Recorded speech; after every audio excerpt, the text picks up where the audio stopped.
introduce the speaker first, then I'll hand over the floor to the speaker to continue. Uh, Dr. Sadi, he's currently working as an associate professor at University of Central Missouri, USA. He also holds a visiting faculty position in Argonne National Laboratory, Illinois, USA. He received his PhD degree in electrical power engineering from University of Memphis in 2016. And he has over 12 years of experience in teaching and research in different fields of power system. His main field of interest includes advanced power systems, cybersecurity, smart grid, and microgrid systems. Of course, renewable energy and flexible AC transmission systems as well. He is a senior member of IEEE, and he is also serving as the vice president of the IEEE PES Kansas City section. So please welcome Dr. Sadi, and I hope you'll enjoy his talk throughout the session. Sadi, over to you. Okay, thank you so much. Let me share my screen.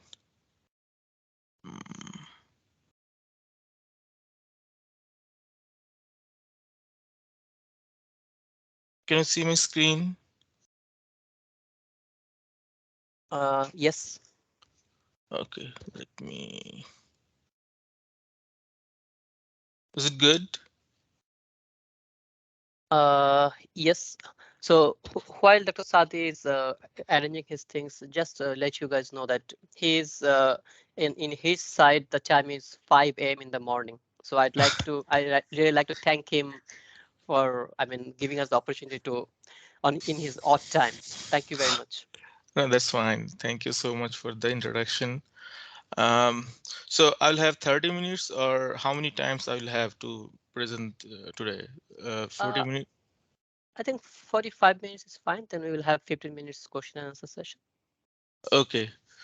Okay, then I'll be controlling the flow in that way. Anyway, so good evening, everyone, from your side. So the title of the presentation is Power Quality Aspects and Solutions for Renewable Energy Integration in the Power Grid. So let's start from the background or the motivation. So what are the requirements of renewable energy sources? So we know that the consumer demands are gradually increasing every day, and coal, oil, gas, which are used as fuels for conventional power plants, they are being depleted. Their reservoirs are being getting depleted every day. So let's think about 50 years from now or 100 years from now. So these uh, coal, gas, or oil then may not be available, and but then we have to think about some alternative sources to produce electricity, and that's the main motivation behind exploring the alternating renewable energy sources. And what are the alternating or renewable energy sources? They are basically wind, solar, or ocean energy, basically. There are few other keywords like DG or distributed generations or distributed energy sources. So distributed energy sources, or DER, they are basically small scale local power generations which are connected to the power grid in the distribution level. Basically, they are behind the meter sources. They are small scale wind generators, rooftop solar panels, and they provide some background. They provide some advantages also, like they provide backup generation to improve their reliability, and also their economic and diversity of fuel sources. For an example, where there is abundant of sunlight throughout the year, we can install photovoltaic sources or the PV in those locations. And also they can actually relieve the transmission and distribution system overloads in short period of time. But the integration of renewable energy sources into the power grid may have some power quality effects or power quality problems. So now the question is, what is mean by power quality? So power quality is basically the quality of electrical power service.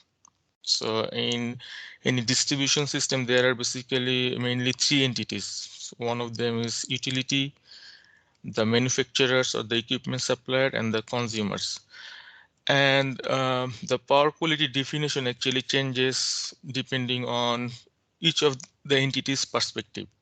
For an example, the utilities, as per the utility, the power quality means the reliability of their services. In terms of equipment supplier or the manufacturer, they define the power quality as if their equipment, for an example, transformers or circuit breakers, if they work properly into the grid, that means the power quality. But the concentration should be given to the consumers, because the consumers actually drive the loads. They use different kind of load, linear or non-linear type of loads. And from the perspective of the consumer, power quality is defined as any power problems manifested in voltage or current or frequency deviations, which results in the failure or the misoperation of customer equipments. So that means the voltage and current or frequency, those are the two main variables that should be judged to find out the quality of the power in a particular power grid or in a particular distribution system.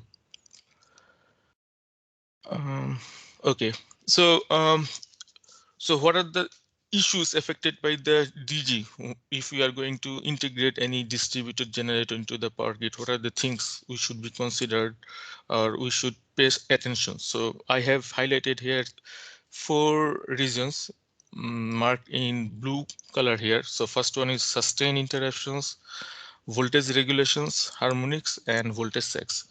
So what is sustained interruption? So I already mentioned that the DG can provide backup power for critical loads, but the DG has some potential to increase the number of interruptions. So for an example, in the evening, there is no power from the solar system, or even during the day, if it is cloudy or partially cloudy, or even if it is fully cloudy, then there may be some sustained interruptions for 2 or 3 hours, or even for a full day. So that actually have some issue into the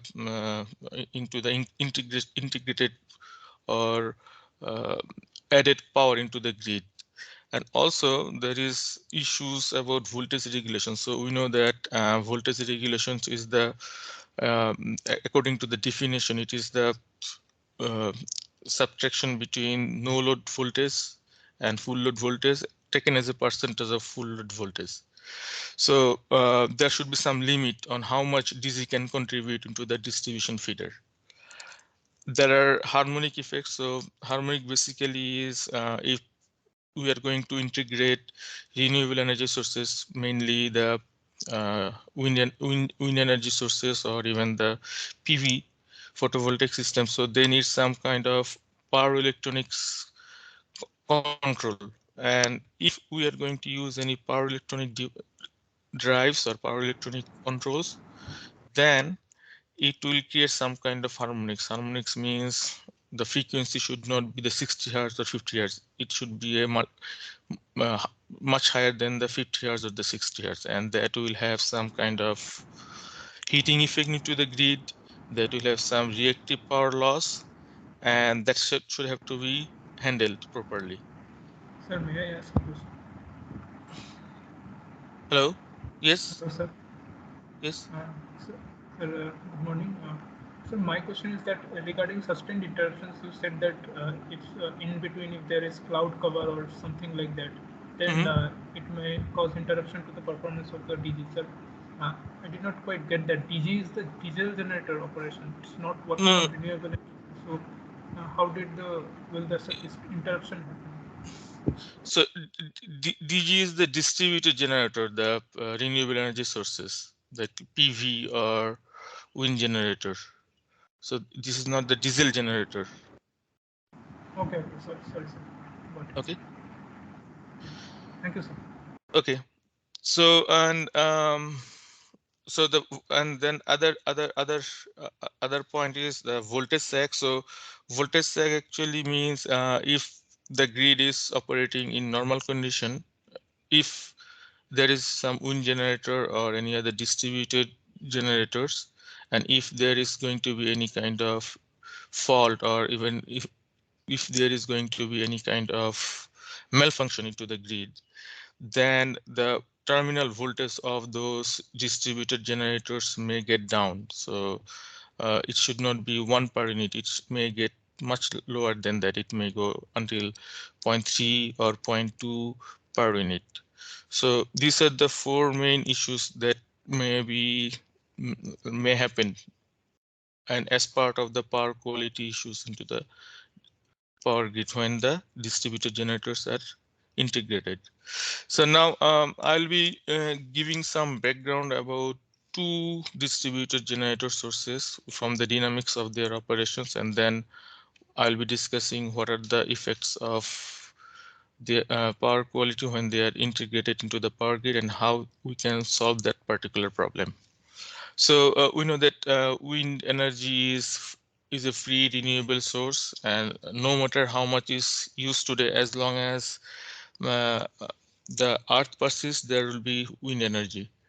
And so in this flow, you can see that the turbines of any wind generator can capture the wind energy, and then it is converted into the mechanical power, and then consequently the electrical power. So that actually means the wind energy is a source of clean, non-polluting electricity, and unlike conventional power plants, wind plants emits no air pollutions. Let's have a look on the worldwide status of wind energy research. So extensive research work is going on currently throughout the world, uh, and currently China, USA, Germany, Denmark, Spain, India, these are the countries leading the wind energy research. And there are also several organizations who are doing wind energy research, like Global Wind Energy Council, GWEC, National Renewable Energy Laboratory, NREL, and National Wind Energy Council, NWEC. And according to a report published by GWEC, about 12% of the world total electricity demand was supplied by the wind energy during 2020. And that actually a very much significant number, and that actually signifies the importance of wind energy study and research. This is another uh, very significant representation of the global cumulative wind power capacity. So the y-axis, vertical axis, actually is representing the amount of electricity in gigawatts.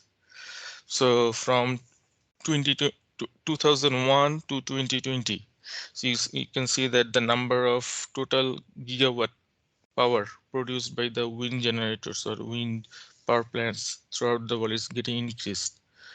And in the upcoming years, it will be more going forward. So that actually is a very significant number actually. And if we take a look into the top 10 countries doing in terms of wind energy installation in 2020. So the China is leading, and then USA, Germany, India, Spain, France, Canada, and the rest of the world. So what are the basic components of wind turbine generators? So wind turbine generators, they have turbine blades. There may be 2 or 3 blades. The blades are connected to the turbine hub, then shaft, gearbox. Normally the speed of the wind turbines are 20 RPM, revolutions per minutes, or even 25 RPM. But the gearbox is used to increase the speed to, for an example, 1800 revolutions per minute. Then the generator, nacelle, transformer, control tower, and foundation. I will have a picture displaying the different components. For an example over here. So there are two blades here, and the blades are connected into the hub. And then the nacelle body. In the nacelle body, there are gearbox. Gearbox is used to increase the speed, and the generator and the yaw drive. And they are placed in a particular foundation or tower and connected to a transformer. So basically, normally the voltage produced in the generator in a particular wind generator or wind turbine is 690 volts. But the transformers are used to step up the voltage to connect it to the high voltage cable. There are two types of wind turbines. One of them is horizontal, the left one, or the picture 2, horizontal axis and vertical axis. So horizontal axis means the axis of rotation is in parallel with the ground, and vertical axis, that figure number 3 represents the vertical axis. So mostly these days the horizontal axis wind turbines are used, but initially different countries used vertical axis wind turbines. So what are the advantages of vertical axis? So that one, number 3, picture number 3. So there are few advantages, like the generator, gearbox, etc. may not have to be placed on the ground, and we may not have to have any tower. But there are some disadvantages also, like the wind speed are very low to the ground level, and the tower. So although we can save the tower, but wind speed will be very low, and on that part of the rotor, it may not produce that much of electricity. So the overall efficiency in case of any vertical axis turbine may not be impressive. There are, according to in terms of placement of the wind turbines, there may be two types of wind farms or wind generators. One of them is called onshore wind turbine. So this particular figure has been taken from Altamont Pass, California. So, and these are called onshore wind farms, and there are other type of wind farms which are called offshore wind turbines. So what are the advantages of offshore wind farms? So offshore wind turbines, they are actually placed into the deep sea level or ocean, deep sea or the deep ocean level. So what are the advantages? They have constant wind speed, and consequently their efficiency should be higher. Whereas the onshore wind farms often subject to different objections, like objections based on their negative visual impacts or noise.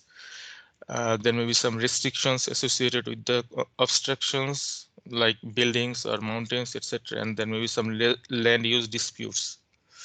However, the onshore wind turbines have some advantages too, because they have cheaper foundations, they have cheaper integration with the electric grid, and cheaper installations cost, and the access during the construction phase is very much cheap.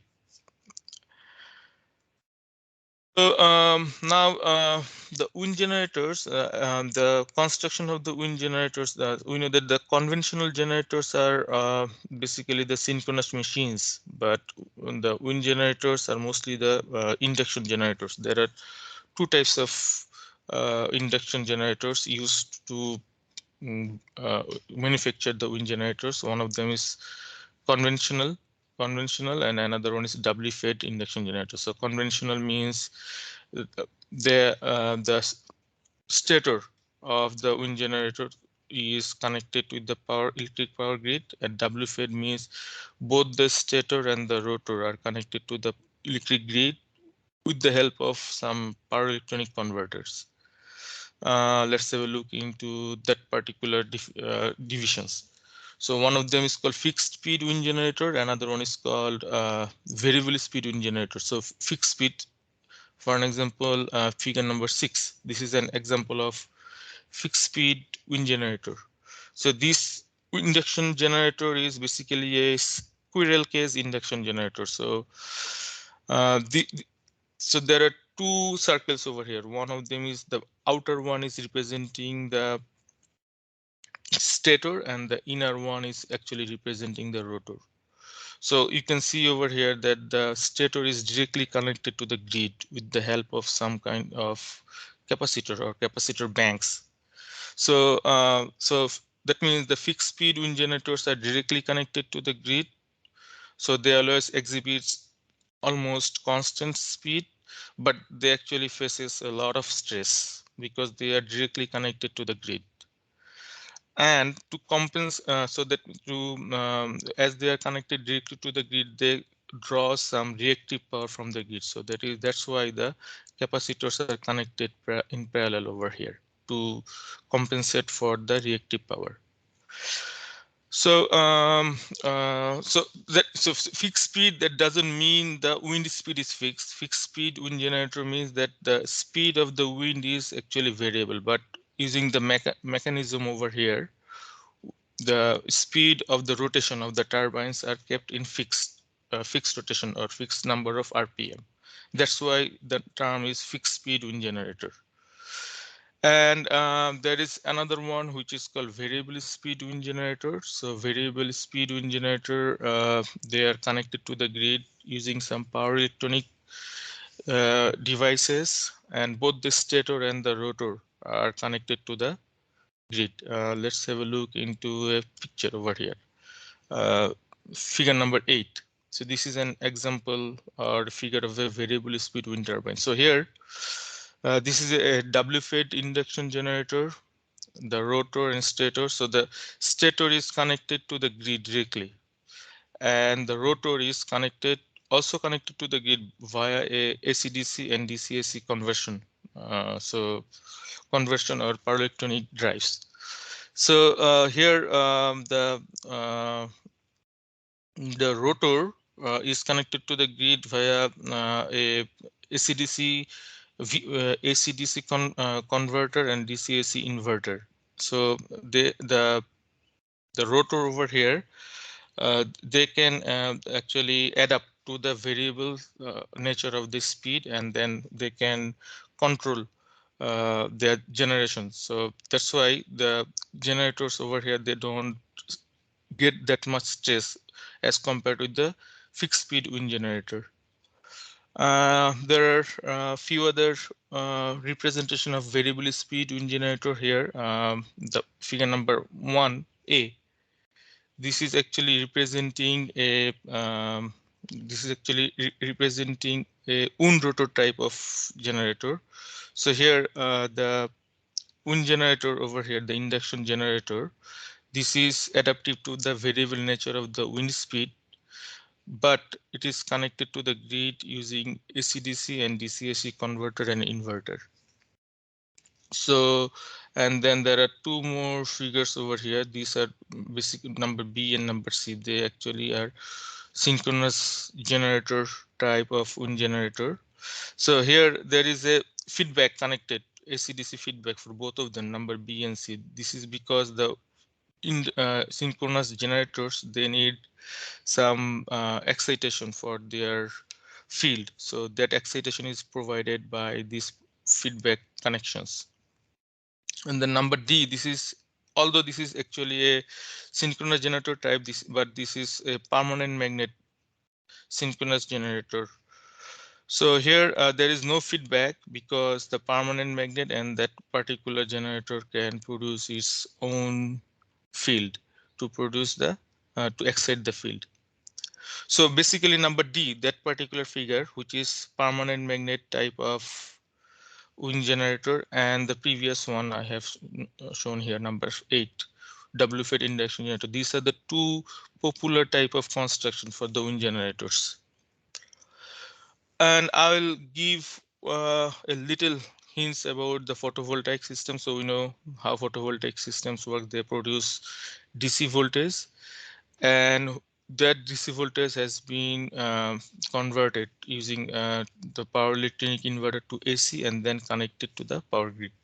So there may be some issues of high cost, but the breakthrough is possible. So if we have a look into the flow diagram of the PV systems, so we can, and there are PV panels or PV arrays, which is which produces DC voltage. But the DC voltage produced in the PV arrays are the magnitude is very small, so they are boosted up using DC-DC boost converter. There may be MPPT controller. There should be and must be MPPT controller. So MPPT stands for maximum power point tracking, to get the maximum power out of that particular PV panels output. And then there are DC link. This is basically a capacitor which actually reduces the ripples of the DC voltage. And then the DCAC inverter, and that is connected to the step-up transformer. Depending on the requirement of the grid, it may be 11 kV or 4.1 kV voltage. Now let's have a look into the issues. Now let's concentrate on the power quality issues that we can get from the integrating into the distributed generators into the power grid. The first one is called the inadvertent islanding. So let's have a look into that portion of the distribution grid or distribution system. So that DG actually means a distribution generator. For an example, let's say this is a wind generator. So this is a part of the distribution feeder, and there is a main trip or main circuit breaker over here, and the DG is connected into that particular feeder, and there are some transformers and there are some neighboring loads. So now let's say there is a fault happening over here into that particular line. So if there is any fault or any malfunctions happening into the power grid or the distribution grid, the first reactions will be the tripping that particular mainline circuit breaker. So that particular circuit breaker will be tripping, but that DG is connected into that feeder and there is no circuit breaker over here. So what will happen, although that particular circuit breaker will be tripped, but the DG will be feeding into that particular fault. It will be delivering current to that fault. So that circuit breaker will be reclosing again, given that the fault is cleared from the system. So as soon as that circuit breaker will try to reclose, it will see that the fault is still over there because the DG is feeding into that particular fault. So that circuit breaker will not be able to trip, reclose, and then it will remain open. So that will create a islanded situation over here, and this is a very dangerous situation because the DG is feeding the fault, and that particular situation is called inadvertent island. So how to tackle that particular situation? So to tackle that particular situation, we can add a circuit breaker over here. So that means if any fault happens, that part, in the beginning, or the first reaction will be tripping that main circuit breaker and then tripping that other circuit breaker connected to the wind generator. And after that, the circuit, in case of reclosing, that main circuit breaker will be reclosed first, and then the other circuit breaker connected into the distributed generator will be reclosed. Then that particular situation can be tackled. So that reclosing, even the reclosing on a synchronous machine, even unsuccessful reclosing, that particular situation is called. That will have some devastating effect into the other generators or motors also. Like the synchronous generators, they may get some serious stress, and cracks also may happen into the generators. So as I said earlier, so into the radial system, we should connect circuit breakers right after the distributed generator, and the DG on the radial distribution line needs to reclose earlier in the reclosing interval. So main breaker will be reclosing first, and then the other circuit breaker will be reclosed after the main circuit breaker. There are a few other situations that may happen also. The first thing, depending on the delaying consideration, so delaying condition or delay operation condition. So DG in feed may reduce the reach of the overcurrent relay. So that means the circuit breakers, they need a particular number of amount of current to operate, opening and closing. But if there are distributed generators connected into the grid, then the circuit breaker rating may not reach into that particular level, and this is another very important situation. And there may be some sympathetic tripping of the feeder breakers. Sympathetic tripping means the main breaker will not trip, but the associated or nearby breakers will be tripping, showing some sympathy. And I'll explain all the situations individually. And then defeat fuse saving. Let's have a look into that first situation, which is the DG in feed. So DG in feed may reduce the reach of the overcurrent relay because the utility current is actually the subtraction between the fault current and the DG contributions. Let's have a look into that particular simple situation over here.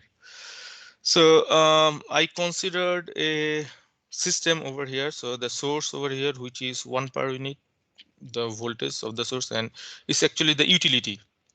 And XUT represents the reactance of the utility, and then X1, X2, and then I considered a three-phase fault over here, three-phase fault into the other portion of the circuit.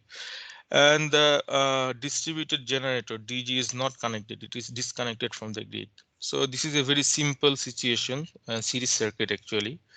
So if I'd like to find out the fault current, so I just consider few numbers like XUT, X1, X2, all of them 0.1 per unit. So I got 0.833 for the fault current. Just remember the number 0.833. So in this particular situation, the fault current and the current IUT, which is the utility current, they are actually equal 0.833 because they are connected in series. Now, if I'm going to connect the distributed generator over here, now what will happen? Now, if I am going to calculate the fault current, for the same situation, I will get 0.857, the fault current. So fault current is 0.857, but the utility current over here, have a look, it is now 0.714, which is much lower than the previous situation. Previous situation, it was 0.833. Now I am getting 0.714. So the presence of distributed, although the fault current is increased, but the contribution from the utility is now getting lower because of the presence of this particular distributed generator. So what is the meaning of that reduced fault current, utility current? That means if I'm going to place any circuit breaker over here, that circuit breaker operating current may not reach to the level, and that circuit breaker may not operate even there is a fault into the power grid, or even if there is some kind of malfunction into the grid. So the second situation is the sympathetic tripping. So sympathetic tripping, let's have a look into that particular situation. There is a substation over here, main feeder, main line over here, and there are some distribution. There is a DG, or let's say wind generator, connected into that feeder. So DG, the wind generators, they actually backfeed or backfeed the electricity. So two-way actually. So forward and backward, the electricity can flow in two-way actually. So if there is a fault over here into that particular line, then the red color, the circuit breaker, it should operate immediately and it should open to sectionalize that particular section. But because of the presence of the distributed generator over here, it is actually backfeeding. The current is contributing over here.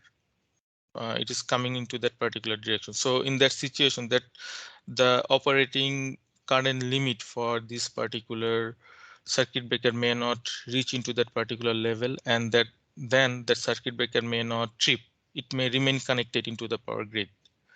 So in that situation, what will happen? The nearby circuit breakers over here, the blue color one, it may actually trip to show some sympathy to that main circuit breaker. So this particular situation is called sympathetic tripping. So, and that particular situation is also very dangerous, and it can be solved by using some directional overcurrent relays. Like they need some voltage polarization or phase angle references, but this is actually an extra cost or extra expense into the in terms of manufacturers or the utilities. And the other situation is called defeat fuse sieving. Defeat fuse sieving. Let's have a look over here. Let's say there is a fault on the tap over here, and there are some fuses connected into each taps. Now, if there is a fault over here, the current will be coming from the utility, and also the DG will also be contributing over here. And remember, that particular circuit breaker may not trip because of the presence of the DG. The level of the current for this particular circuit breaker may not reach to the tripping level. So in that situation, the fuse over here, it may experience huge amount of current, both from the utility and both from the distributed generator, and then that fuse may not work. And that particular situation is called defeat fuse sieving, and this is another power quality situation. And there are other issues may also happen, like due to the random variations of the wind speed and the output power, frequency, and terminal voltage may fluctuate.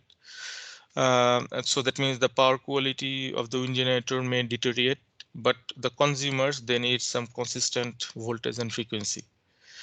And so it is very important to maintain the grid voltage and the transmission line voltage, and also the frequencies also. And another situation, let's say that everything is, for a brief moment, everything is in normal situation. Normal means the wind speed is constant, there is no fluctuations, and the PV is producing consistent voltage. But there may be some other situations, like there may be some fault, or there may be a malfunction into the power grid, and in that particular situation, the rotary speed may get very high, or active power may get very low, or terminal voltage also may collapse down, and that particular situation may force us to shut down the wind generators. But according to the recent power grid code, we are not allowed to disconnect the wind generators from the power grid, and we have to, that particular situation is called fault right through capability of the wind generators. Now, what are the solutions? Let's talk about, so far I have discussed the backgrounds, what are the power quality issues. Now, how to solve this particular issue? So the first thing is the use of energy storage systems. So what is the energy storage device or an energy storage system? So the electricity produced due to the fluctuating nature of the power of the renewable energy sources are actually not flat, or they are not actually desirable. So it's like something like the left figure over here. But the customers or the consumers, they need a flat line, or flat transmission line power. So how to get from the left side to the right side? We may have to use the energy storage device in the middle. So energy storage device will actually compare the grid line power with the output power from the wind, and then if there is excessive amount of energy, it will consume, or it will actually charge it, and if there is less, then it will discharge. That means it will actually deliver power to the power grid, so that the line becomes flat. So so that means according to the system requirement, the energy storage device can charge or discharge very quickly. So what are the energy storage devices? There are few energy storage devices. I mentioned only 5 of them over here. So battery energy storage devices, Flywheel energy storage device.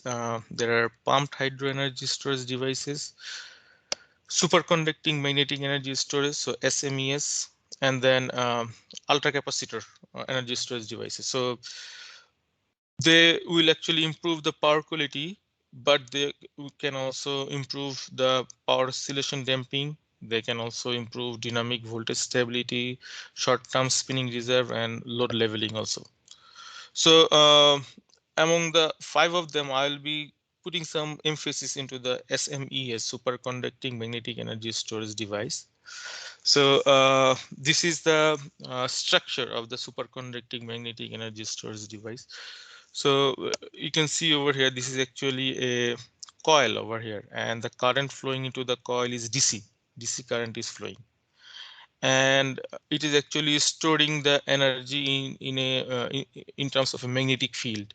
So if you see in the figure number equation number 2, the power is, we know that the power is the rate of change of energy. So we get voltage and current multiplication. So there is, we don't need to consider any power factor over here. This is just the multiplication of voltage and current. And the coil over here, that coil is, the name superconducting is coming because the coil, it is there is no resistance into that particular coil, because if there is any resistance, it will produce some heat and the energy will be lost. And to keep the superconductivity of this particular coil, we may have to use some refrigerator. Refrigerator means some cooling system, liquid nitrogen or liquid helium, to keep it keep the superconducting nature. So that's why it may be a little bit costly, but it gives some advantages also. If we if we take a look into the deep into that structure, so here is that particular coil over here, the superconducting coil. And as I mentioned earlier, the current flowing, this is actually a DC current is flowing to the superconducting coil, but how they are going to be connected into the grid. So there are 3-phase connection, let's say a wind generator terminal, and then there are Y delta transformer. So step down transformer, 66 kV is now stepped down to 0.77 kV or 770 voltage. And then there are voltage source converter using the IGBT, insulated gate bipolar transistor. So the voltage source converter, it is now the AC is now being converted to DC using the voltage source converter, and there is a DC link over here, DC link capacitor. So DC link capacitor is reducing the ripples, and it's actually operating as a buffer between the left side and the right side. And then the DC-DC chopper is used to control the DC voltage. So sometimes positive, sometimes negative. Remember, the current flow is always in one direction, but the voltage sometimes positive, sometimes negative. So if it is charging, that means if it is storing the energy, then it is, the voltage is positive. So because P is equals to VI in the previous equation. So positive, P is equals to VI, then the energy will be stored. But if it is discharging, then the voltage will be negative, and the negative power, and that means the SMES coil will be delivering power to the grid. So what are the features of the SMES? So it has some salient features, like it operates very quickly in milliseconds. It has very high efficiency, and it can control both the active and reactive powers. I'll give some idea about the super capacitor or ultra capacitor. So the figure number 12 over here, the same structure, just only the inductor coil, or the coil has been replaced with a super capacitor or very huge amount of capacitor. So if the capacitor is charged, fully charged, then it will be disconnected from the rest of the power grid. And remember, in case of super capacitor over here, the current is changing, the voltage is constant. So current is sometimes going towards the grid or coming from the grid to the super capacitor, but the voltage is remained as constant. This is the control structure. I'm not discussing about it. Let's move on. So battery energy storage system. So we already know about battery energy storage systems and lithium ion battery. I am not lithium and different kind of battery energy storage. I am not discussing about it. I'm skipping it. Rather, I'll be talking a little bit about flywheel energy storage. So flywheel energy storage, FW over here. FW stands for flywheel. And this is also connect flywheel energy storage. They also work very quickly, but we need to understand how it works. So actually flywheel, it is actually a rotating body connected to an induction machine. And that induction machine over here, this is basically an induction machine. So induction machine, it may work as a generator or even as a motor, and it is consistently rotating. So this is connected to the grid using AC-DC conversion and DC-AC inversion, and there is a capacitor in between them anyway. So that flywheel is always rotating. It is rotating always, but let's say that there is excessive amount of energy into the grid, and I need to store it over here. In that situation, the flywheel will run that very quickly. The rotor will be rotating very quickly so that it can operate as a motor, and that excessive energy will be stored into that particular flywheel. Now, if the grid needs some kind of backup power from the flywheel, then the flywheel will rotate a little bit slowly. In that situation, it will be working as a generator, and it will be delivering that energy stored into the flywheel into the grid. So it's basically a kinetic energy. In using the kinetic energy, we are storing the energy into the flywheel. And this is a very popular energy storage device, energy storage system these days. And there are a lot of research going on into the flywheel energy storage system. There are pumped hydraulic energy storage. So I took that figure from the Tennessee Valley Authority. So this is actually in the pumped hydroelectric energy storage. It cannot charge or discharge, but it actually operates in either generator or the motor. So there is a induction motor over here. Over here there is induction motor, and during the night when the tariff is really low or the electricity demand is very low, that particular induction machine works as a motor or pump, and it actually lifts the water into that particular reservoir over here. And during the daytime, when the electricity demand is very high, then that power is flown through the turbine over here, and that means that induction machine, now that it works as a generator and it produces electricity. So it can either work as a motor or a generator, but it cannot respond very quickly. So okay, let's move on.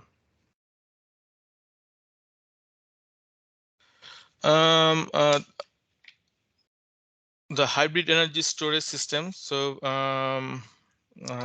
hybrid energy. So there are many situations. There are different situations when we need to have two types of different applications. Like we may need to control the high frequency oscillations and lower frequency oscillations, and in those particular situations we may need to combine the operation of two different energy storage devices. Like we may have to combine the advantages of SMES and battery energy storage systems, or the supercapacitors and the battery. So this is the that's actually means the hybrid energy storage systems. So two different devices connected together. So I'm skipping that particular slide. So let's have a look into the case situation. So I'll be finishing. Sorry, Yes. Mohammed, just adding that we have only 7 minutes left from our session. So Yep. I'll be finishing up very including that quickly. question. Thank you. Okay, I'll be finishing up very quickly. Okay, just in case study over here. So this is actually a system. That particular system is from taken from the one of the island from the South Korea. So there are distributed generators over here. DG stands for distributed generator. 4.5 megawatts and 1.5 megawatts, and there are hydraulic generators, and also there is so that system operates very I mean, that system gives voltage and frequency very, I mean, according to the requirement. But if we are going to connect any induction generator, then the voltage and power quality becomes deteriorates. And that to tackle that particular situation, a SMES unit is connected over here.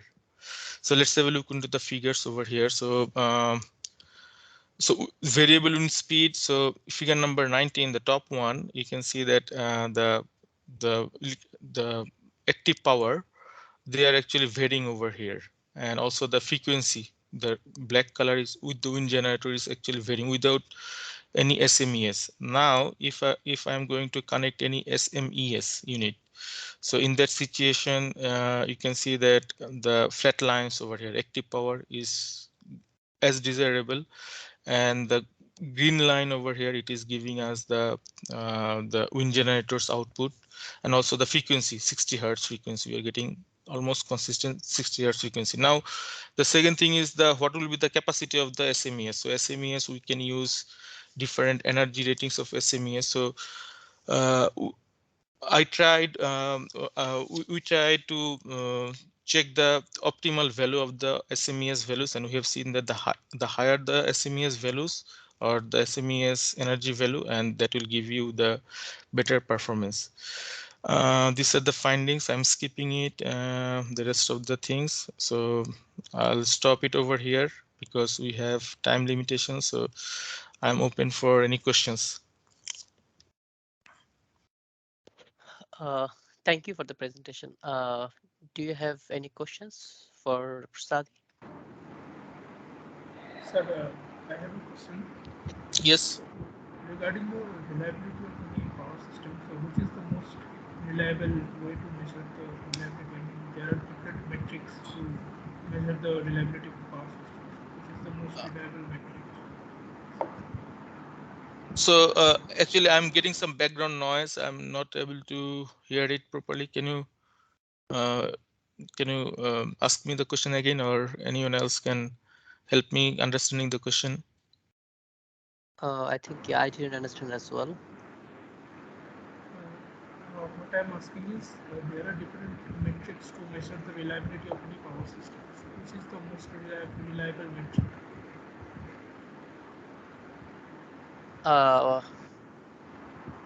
Could you get it? No, I did not. Yeah, there is a very, I mean, there is lots of background noise, so it's not understandable.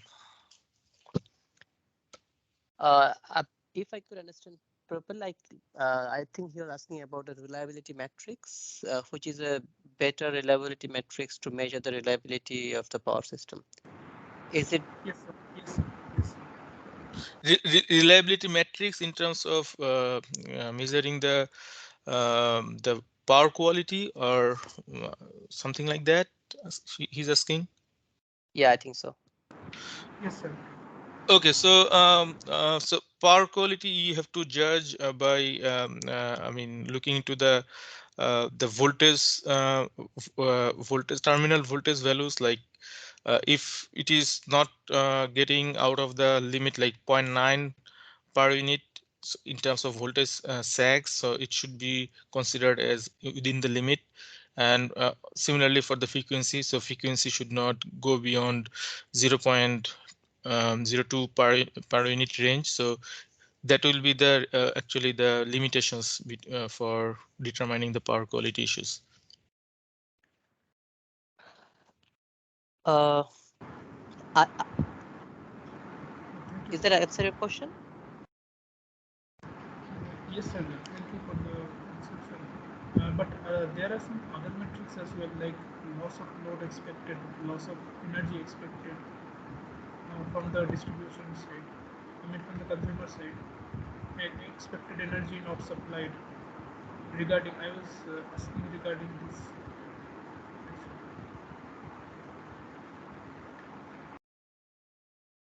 We appreciate if you can just write it on the message bar. So write Yeah. it there, and then we can understand it better. if you can, please.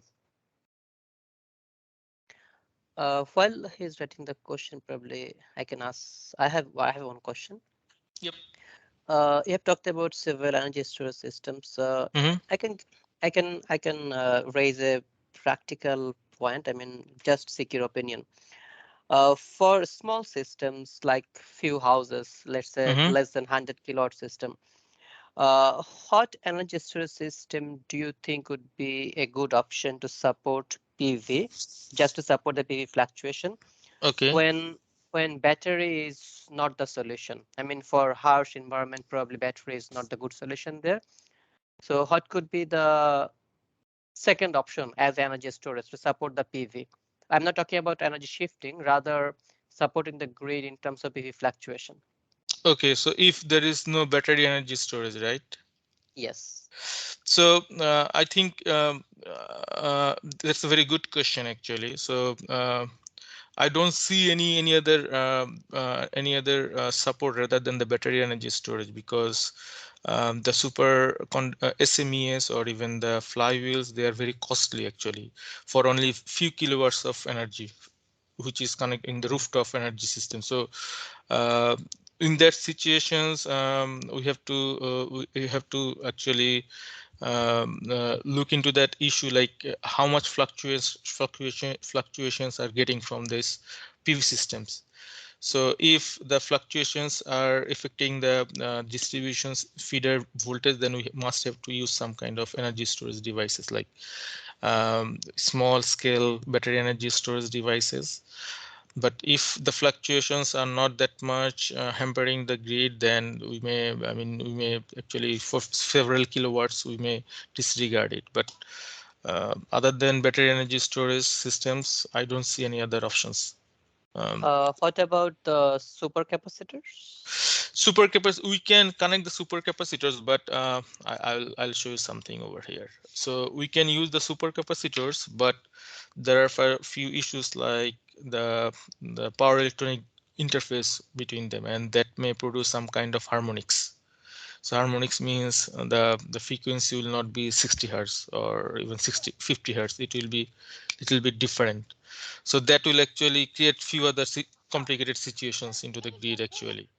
So there may be some heating effect, there may be some kind of reactive power loss, many things can happen. And also you have to remember that the supercapacitor may be costly than the battery energy storage devices. So these are the issues you have to keep in mind when connecting to the for several kilowatts, kilowatts of backup power. Yeah, I'm talking about, let's say, 70 or 80 kilowatts of system. So yeah, so in those situations, the battery energy storage, I think the battery energy storage devices will be the mo- I mean mostly the battery energy storage devices will have the backup, or will have important will have some important impact into that particular situation. Sir, what is your opinion on thermal energy storage? Thermal energy storage. I'm getting some noise on the question. Is it thermal energy storage? Yes, sir.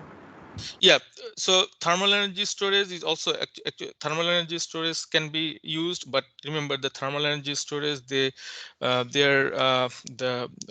some the response time will be a little bit higher. That means they will have some delay in their operation. So if you have a situation like, let's say I need both quick operation and slow operation, like I need some kind of operation like high power energy density and high energy density, then you have to use the combination like hybrid energy storage systems. But let's say that in a situation like I don't need the energy storage device to respond quickly, then you can use the thermal energy storage systems. But uh, rather than using thermal energy storage systems, these days there are many options available, like there are battery energy storage devices which work similarly to the thermal energy storage devices. So battery energy storage devices can be used, or even combination between them, like battery or flywheel, or even battery or SMEs, that can be another option. So although the thermal energy storage devices, they are good, but we have some alternative options also available these days. Thank you very much. I think we are almost finished our time. So yeah, I think if we don't have any more questions, then I'd like to thank Dr. Sadi Sure. for his. Yep. Just Bahar, he put his question on the message bar, so you can read it. Oh, okay. Yes. In the message, right? Okay, let me check.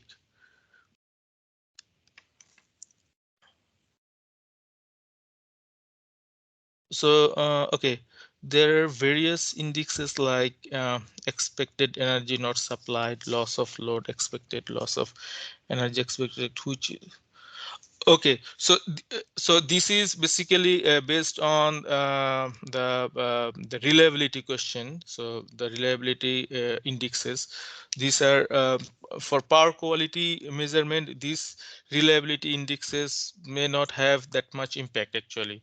So for power quality determinations, you have to concentrate on determining the voltage level and also the terminal voltage and the frequency variations. So this is mostly, I think, if I get the question correctly, so this is related to the reliability of the power grid. So this is actually different things, I think, and I don't have that much information about which indexes would be good. So I'm not sure about it. Okay. Thank you. Thank you everyone for joining, and thank you very much, Dr. Sadi, for giving us time in that odd situation. I mean, odd time in your time zone. Just for other information, this talk will be already recorded and it will be available in our YouTube channel. So please just search in YouTube IEEE Western Australia ISW chapter in YouTube. Thank you very much. Have Thank a good you. night and good morning. Thank you. Thank you. Thank you. Thanks. Thank you.